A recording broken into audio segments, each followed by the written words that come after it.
ہر مسلمان میت کا غسل میت واجب ہے، لیکن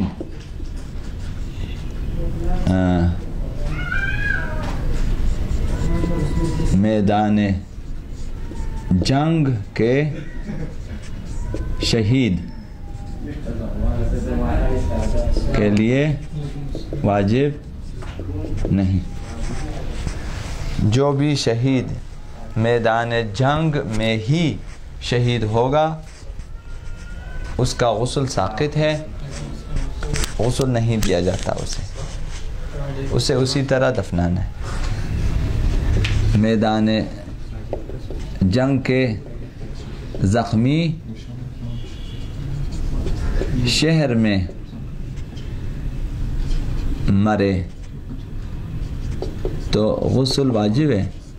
میدان جنگ میں زخمی ہو جاتا ہے، پھر شہر میں لے آتے ہیں ہاسپٹل میں، مثلا علاج کے دوران وہ شہید ہو جاتا ہے، اس کا غسل واجب ہے۔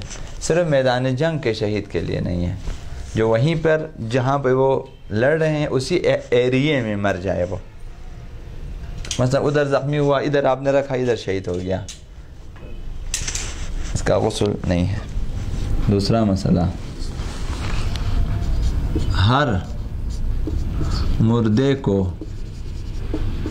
چھونے پر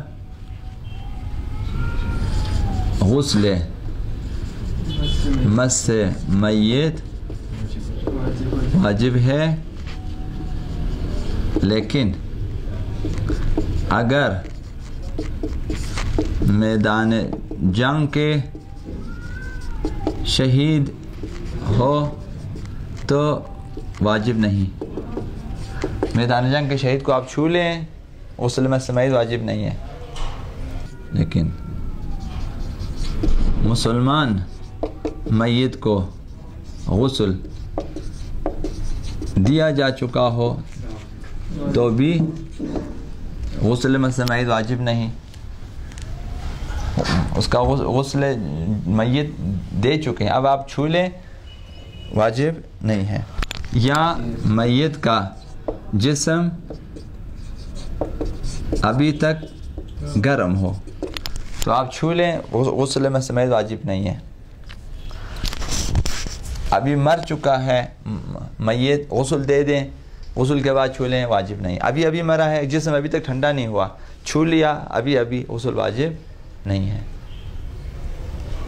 جی ہمارے اس میں جو بولا جاتا ہے کہ جس نے میت کو چھوا ہو اور اس نے کسی اور سے ہاتھ ملایا تو اس کو بھی، ایسا نہیں ہے، یہ متعدی بیماری نہیں ہے کہ انسان جو ہے وہ اس سے آگے لگتا ہے، نا ایسا نہیں ہے۔ تو نجاستیں بھی اس طرح سے نہیں پھیلتی جس طرح سے ابھی یہ لوگ ہم سمجھتے ہیں، نجاست بھی تیسرے سے آگے نہیں پھیلتا ہے۔ آپ یہ ہاتھ نجس سے گیلا ہے، آپ نے اس کو لگایا، یہ نجس ہوا یا نہیں ہوا؟ یہ ہوا۔ اب انہوں نے ادھر ہاتھ لگایا ہے، اس کا ہاتھ نجس ہوا یا نہیں ہوا؟ اب انہوں نے ان کے ہاتھ کو چھوا ہے تو اس سے آگے نجس نہیں ہوتا ہے۔ دکھائی دے کیا دکھائی دے؟ نا نجاست تو خیر نجیس ہے، وہ ہم بہت نجس العین نا۔ ابھی جو ایک چیز نجس ہو جاتا ہے، مثلا ہاتھ پیشاب سے نجس ہوا، ٹھیک ہے نا، آپ نے ان سے ہاتھ ملایا، انہوں نے ان سے ہاتھ ملایا، انہوں نے آگے 3 درجے تک ہو جاتا ہے، 3 سے آگے پھر ابھی ہر جگہ ابھی آپ کا ہاتھ گیلا وہ گیلا کرتے جائیں، نجس نہیں ہوتا ہے۔ تو اس طرح سے ہے، یہ جس نے چھوا ہے میت کو، وہ بھی میت کو، نہ کہ اس کے کپڑوں کو، جس نے میت کو چھوا ہے اور یعنی جو ہے جسمانی طور پر ایک دوسرے کو چھوا ہے، نہ کہ کپڑے سے آپ کے ہاتھ میں دستانہ چھو، اس سے وہ سب واجب نہیں ہوتا۔ تیسرا مسئلہ، زیارت قبور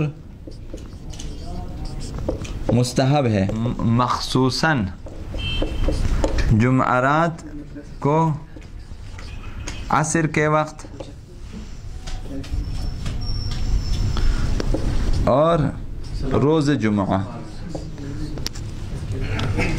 عصر کے وقت، جمعرات کے دن عصر کے وقت، یعنی ظہرین کے بعد عصر کے وقت جو ہے قبر اہل قبور کی زیارت مستحب ہے، اور روز جمعہ مستحب ہے، پورا روز جمعہ صبح سے لے کر شام تک مستحب ہے کہ آپ قبرستان جائیں اور اہل قبور کی زیارت کریں۔